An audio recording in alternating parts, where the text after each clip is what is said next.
Hi అండి, అందరికీ నమస్కారం. ముందుగా అందరికీ ఉగాది శుభాకాంక్షలు అండి. అందరికీ కూడా ఉగాది కలిసి రావాలని, మీరు ఎప్పుడూ సంతోషంగా ఉండాలని మనస్ఫూర్తిగా కోరుకుంటున్నాను. షడ్రుచుల సమ్మేళనంతో ఈ ఉగాదిని జరుపుకుంటాం. మరి అటువంటి ఉగాది 2026 సంవత్సరంలో ఏ నెలలో వస్తుంది, ఏ నూతన పేరుతో ప్రారంభమవుతుంది, ఏ తేదీన మనం ఉగాదిని జరుపుకోవాలి, ఎటువంటి నియమాలను మనం పాటించాలి, ఈ రోజున తప్పనిసరిగా చేయవలసిన పనులు ఏమిటి, అస్సలు చేయకూడని పనులు ఏమిటి, ఇవన్నీ కూడా పూర్తి వివరాలతో మీ ముందుకైతే వచ్చేసానండి. అయితే ఏ దేవుణ్ణి ఈరోజు ప్రత్యేకంగా పూజించాలి, అలాగే ఉగాది పచ్చడి తినే ముందు ఒక శ్లోకం అయితే చెప్పుకోవాలండి. అయితే ఆ శ్లోకం ఏమిటి, ఇలా పూర్తి వివరాలతో మీకైతే తెలియజేయాలనుకుంటున్నాను. ఎక్కడా స్కిప్ చేయకుండా చూడండి. నా వీడియోస్ కానీ మీకు నచ్చినట్టయితే ప్లీజ్ నా ఛానల్ని సబ్స్క్రైబ్ చేసుకోండి, అలాగే లైక్ చేయండి. మీ ఒక్క లైక్ నాకెంతో సపోర్టివ్గా ఉంటుందండి. ఈ వీడియో ఎవరికైనా ఉపయోగపడితే ప్లీజ్ షేర్ చేయండి. మీకు ఈ వీడియోలో ఏమైనా డౌట్స్ ఉంటే తప్పకుండా కామెంట్ చేయండి, నేను తప్పకుండా రిప్లై ఇస్తాను. కొత్తగా చూస్తున్న వారు ఎవరైనా ఉంటే ప్లీజ్ సబ్స్క్రైబ్ చేసుకుంటారని అనుకుంటున్నాను. అయితే వీడియోలోకి వెళ్ళిపోదామండి. అంటే నక్షత్ర గమనం. నక్షత్ర గమనానికి ఆది ఉగాది, సృష్టి ఆరంభమైన దినం ఉగాది. ప్రతి సంవత్సరంలో ఈ ఉగాది అనేది చైత్ర మాసంలో శుద్ధ పాడ్యమి రోజున ఈ ఉగాదిని అయితే జరుపుకుంటాం. ఆహ్లాదకరంగా వసంత ఋతువుతో ప్రారంభమైన ఈ చైత్ర మాసంలోనే మనం నూతన సంవత్సరంగా మొదలు పెట్టుకుంటూ ఉంటాం. కొన్ని ప్రాంతాల్లో దీన్ని ఉగాది అంటారు. ఉగాది అంటే నక్షత్ర గమనం అని అర్థం. ఈ రోజున మరొకటి విశిష్టత కూడా ఉందండి. లలితా నవరాత్రులు కూడా చేసుకుంటారు. అంటే వీటిని చైత్ర నవరాత్రులు అని కూడా అంటారు. ఈ ఉగాది రోజు నుండి ప్రారంభమవుతాయి. చైత్ర శుద్ధ పాడ్యమి 19 మార్చి ఉదయం 6:49 నుండి మార్చి 20వ తేదీ 4:16 వరకు ఉంటుందండి. అంటే తెల్లవారుజాము వరకు ఉంటుంది. చైత్రశుద్ధి పాడ్యమి తిథి రోజున మనం ఉగాదిని జరుపుకుంటాం కనుక 2026వ సంవత్సరం మార్చి 19న ఈ ఉగాది అయితే జరుపుకోవాలి. ఏ రోజున ఈ ఉగాది అంటే గురువారం అండి. గురువారం రోజున ఈ ఉగాది అయితే జరుపుకుంటాం. ఈసారి తెలుగు నూతన సంవత్సరం పేరు ఏమిటి?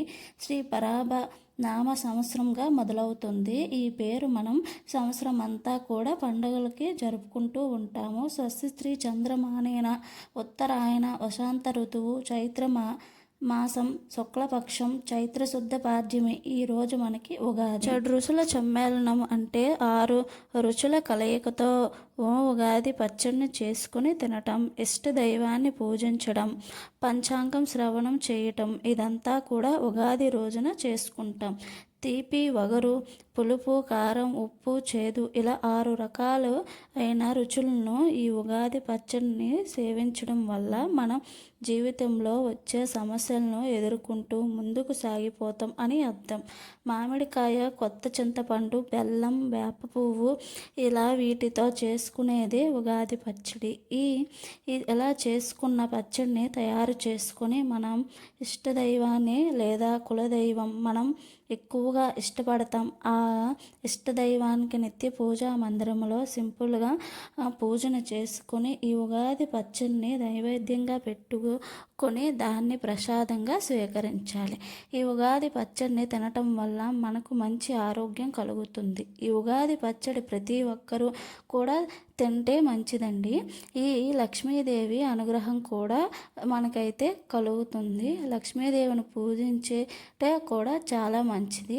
ఈ 6 రుచులు ఎలాగైనా ఉంటాయి. మన జీవితంలో వచ్చి అలాంటి సమస్యలైనా ఎదుర్కొంటూ ముందుకు వెళ్ళిపోతూ అన్నీ సాధించగలిగేలా ఆ ఇష్టదైవాన్ని అనుగ్రహం కలగాలని మనం మనస్ఫూర్తిగా కోరుకోవాలి.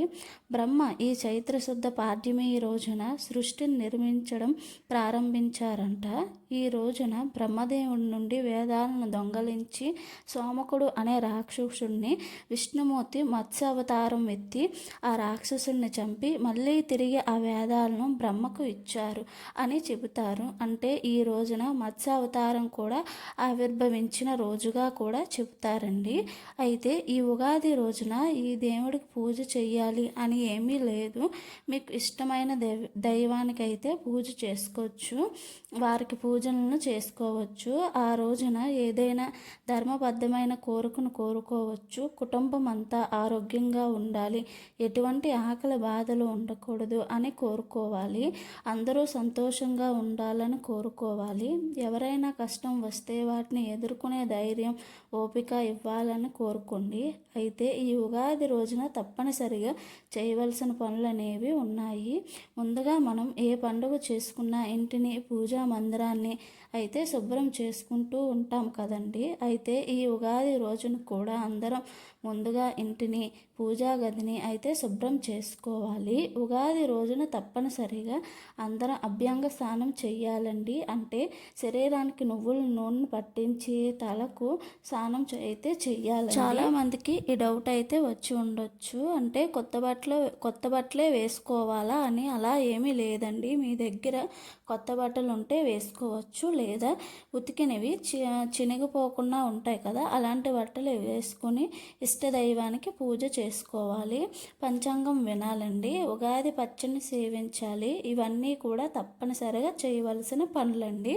ఇంకా ఈ రోజున స్వయం పాక దానం ఇస్తే చాలా మంచిదండి. అంటే బియ్యం దానం, వస్త్రదానం.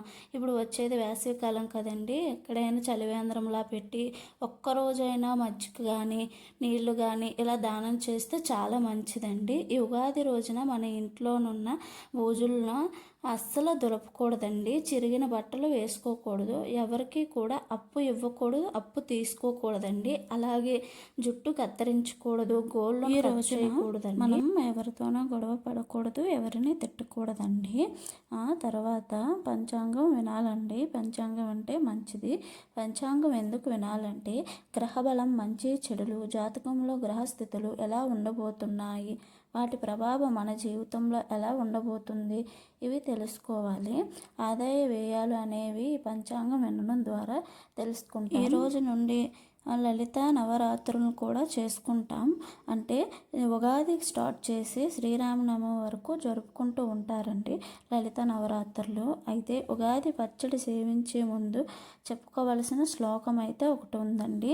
తప్పకుండా ఈ శ్లోకం చెప్పిన తర్వాత మాత్రమే మనం ఉగాది పచ్చడిని అయితే సేవించుకోవాలి.